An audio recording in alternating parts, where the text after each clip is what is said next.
The Trump Organization and its longtime chief financial officer were formally indicted in New York on Thursday. They're accused of scheming to avoid paying state and city taxes on corporate perks and benefits for nearly 2 decades. The former president was not named in the charges and is calling the Manhattan District Attorney's investigation a political witch hunt. His defense team believes that he is their ultimate target.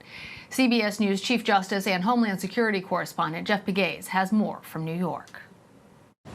Tonight, stunning charges leveled against the former president's company and its longtime CFO, Alan Weisselberg, who surrendered to authorities in New York City this morning.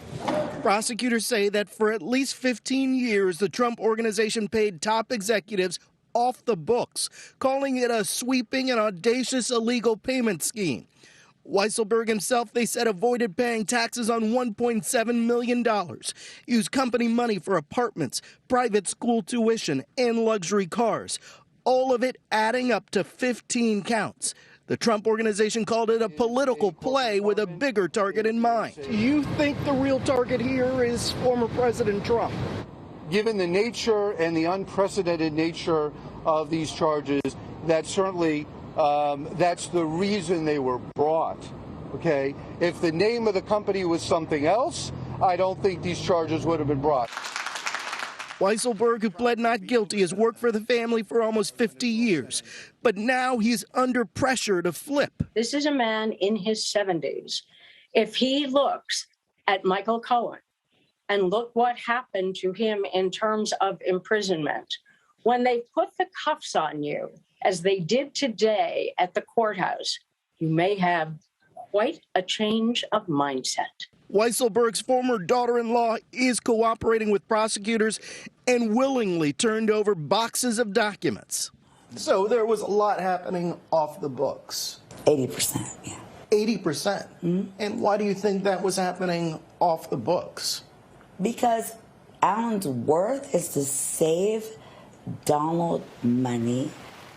Weisselberg surrendered his passport today, and he was released on his own recognizance with the possibility of a decades-long prison term hanging over his head. And Lana, there is still the possibility the former president could also be charged in this case. The grand jury hearing evidence is going to be active through November. Lana.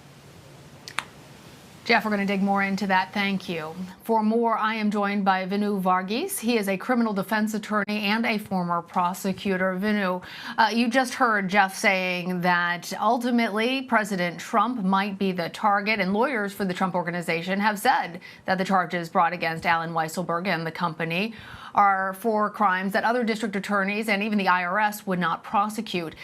So let's start off just by explaining, if you would, how serious the charges are that Weisselberg and the Trump Organization are facing, and what sort of penalties might they carry?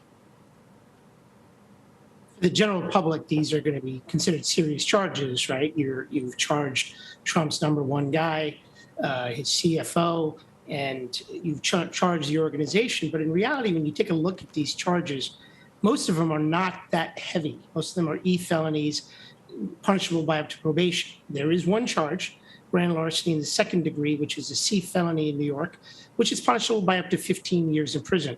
But the likelihood of that is remote, that even if convicted, Weisselberg would get anywhere near that amount because he's a first-time offender. He's got no prior contacts with the criminal justice system. And there is a cloud of the political prosecution hanging over this case. So in essence, there's a lot here. I mean, there's a lot of detail, but these aren't the kind of cases that normally, I mean, they charged him with stealing from the IRS. But the IRS has not charged him with stealing from the IRS. So that's something here to be considered. Yeah, and you mentioned the cloud of politics hanging over it. How much might that factor in? And then the heart of the matter is obviously that former President Trump was not named in Thursday's indictments, but he was the head of the company during the time period when the alleged crimes happened. Do you think that prosecutors could have charged the former president? And if they made the deliberate decision not to, why not? I think at present, they don't have enough to charge, President Trump. I clearly believe that Cy Vance, the outgoing district attorney, wants to charge President Trump, former President Trump. There's no doubt in my mind about that because his legacy has been tarnished. And that's why he chose not to run again. And that's why we're going to have a new district attorney come January. So I think his coup de grace is to hopefully indict Trump. But if he couldn't do that, well, then he indicted Trump in name, at least the Trump organization, and some people close to Trump. So I don't believe there is enough. I believe that they're hoping that Weisselberg will flip once he's tasted a little bit of jail, and that they will hopefully have him come in because they clearly met with them. They would have met with the lawyers to try to convince Weisselberg to flip on Trump. That didn't happen. So now they've arrested him. And they're hoping that that pressure will weigh heavily on him and he'll flip now, but that remains to be seen. So that might be part of the prosecution's strategy. Let's talk about the defense strategy. How do you think attorneys for Weisselberg and the Trump organization will fight these charges? What will be at the heart of their strategy? Well, there's going to be basically two ways that they're going to go. One is to show that some of these deductions were not necessary to be counted, or that they aren't what they make them out to be. One of the elements in a tax fraud case is materiality, meaning important or significant. So what's not in the indictment is how much did Weisselberg pay over this 10 to 15 year period in taxes, because if the amount that he paid was far in excess of the amount that they said he didn't pay, well, then the question becomes, is this a material?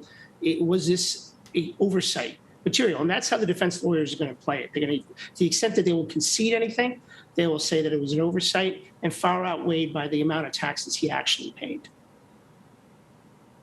So, Vinoo, the charges, obviously, as you and I have discussed, don't end the Manhattan DA's investigation into the Trump organization.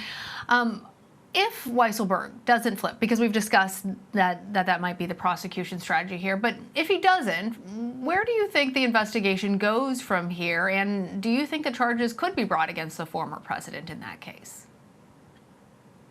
I think without direct evidence of illegality, which they've had Trump's tax returns now since December. So, they may still be going through that. I mean, they've had now, several months to go through it. They've brought in an outside team.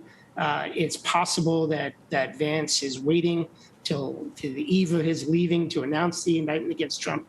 But I think that it's going to be difficult without somebody who's going to say that Donald Trump knew that these were illegal payments and what the company was, that he knew exactly what it was doing and signed off on it and approved it. The problem for the company is that they're going to have difficulty now doing business because the company is now under criminal indictment. So that's going to cause them problems logistically in terms of securing credit and other, securing access to credit. Banks may shut it down. So that's the problem that the company faces. But as far as the former president goes, I think anything right now to say he's going to be charged would be pure speculation. All right, Vinoo Varghese, thank you so much for joining me.